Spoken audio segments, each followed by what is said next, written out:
అందరికీ నా వందనాలు. నా పేరు స్టాన్లీ. నేను హైదరాబాద్‌లో ఒక సైబర్ సెక్యూరిటీ అనే ఒక ఐటీ జాబ్ చేస్తున్నాను. మీకు తెలిసుంటది, లాస్ట్ ఇయర్ ఏప్రిల్‌లో కూడా వచ్చి ఇట్లా నాకు జాబ్ వచ్చింది అని చెప్పానని సాక్ష్యం చెప్పుంటా. అయితే ఈ ఇయర్ జూలైలో మాకు ఆల్మోస్ట్ 1.5 ఇయర్ అయిపోయింది మేము జాబ్ చేస్తూ. మా కంపెనీలో ఎట్లుంటుంది అంటే ప్రతి 1 ఇయర్, ప్రతి 1.5 ఇయర్‌కి మాకు సాలరీ అనేది పెంచే మూవ్‌మెంట్ ఉంటుంది. సో దానికోసం వాళ్ళు ఏం చేస్తారంటే ఎవ్రీ 3 మంత్స్‌కి నేను చేసే పని వాళ్ళు చూసుకుంటూ బాగా చేస్తున్నాడా లేదా, ఎట్లుంది ఏంటనేది అవుట్ ఆఫ్ 5 మనకు స్కూల్లో ఎట్లయితే ర్యాంకింగ్ ఉంటుందో, సో అవుట్ ఆఫ్ 5లో 4 ఇవ్వాలా, 3 ఇవ్వాలా అన్నట్టు ఇచ్చేవాళ్ళు.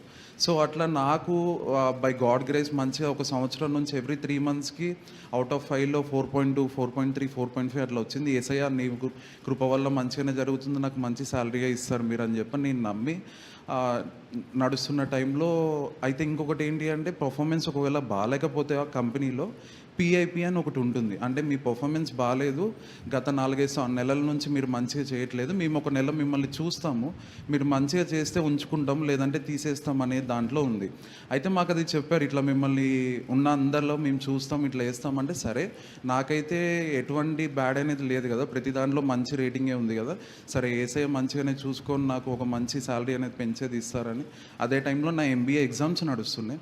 ఎగ్జామ్కి వెళ్ళే మూమెంట్లో నాకు మెయిల్ వచ్చింది, ఇట్లా సో అండ్ సో స్టాన్లీ నేను పిఐపిలో వేశారు అని. ఏంటి ఏసయ్య ఇది, నేను ప్రతి పని కూడా అక్కడ ఉన్నదానికన్నా ఎక్కువ నేను చేసుకుంటున్నాను, ఎందుకు నన్ను దీంట్లో వేయాల్సి వచ్చింది, నాకన్నా ఇంకా ఉన్న కస్టమర్స్తో తిట్టించుకున్న వాళ్ళు కూడా ఉన్నారు, ఇంకా పడ్డ వాళ్ళు కూడా ఉన్నారు, ఎందుకు నన్ను ఈ స్టేజ్లో నన్ను ఉంచారు ఏసయ్య అని చెప్పానని. ఆ మూమెంట్లో ఇంత ఏసయ్యని నమ్ముకొని ఉన్న నేను కూడా ఒక స్టెప్ బ్యాక్ వెళ్ళాల్సి వచ్చింది. ఎందుకు ఏసయ్య ఇట్లా ఇంత చేసుకున్న తర్వాత కూడా ఇంత అయింది అని ఒక 4-5 డేస్ ఇబ్బంది పడ్డా. ఎందుకు ఏసయ్య అని ఆయన క్వశ్చన్ చేసుకున్నా.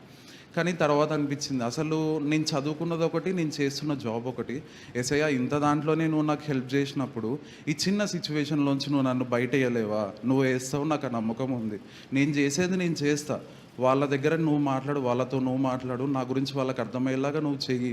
ఇంత దాంట్లో ఇప్పుడు బయట ఒక్కొక్కరు జాబ్ లేకుండా ఇబ్బంది పడుతుంటే నేనేదో ఒక చదువుకున్నది వేరు, జాబ్ వేరు అన్న దాంట్లోనే నువ్వు నన్ను ఇంతలా నుంచోబెట్టినప్పుడు ఈ చిన్న సిచ్యువేషన్ నుంచి కూడా నువ్వు నన్ను బయట పెడతావు, అట్లనే నన్ను నీ సాక్ష్యంగా నన్ను వాడుకుంటావు యేసయ్య అని చెప్పి నా 1 మంత్ కొంచెం నేను పెట్టాల్సిన స్ట్రగుల్ కాకుండా ఇంకా పెడితే నా ఈ పిఐపిలో ఒక 8 మెంబర్స్ని సెలెక్ట్ చేశారు నాతో పాటు.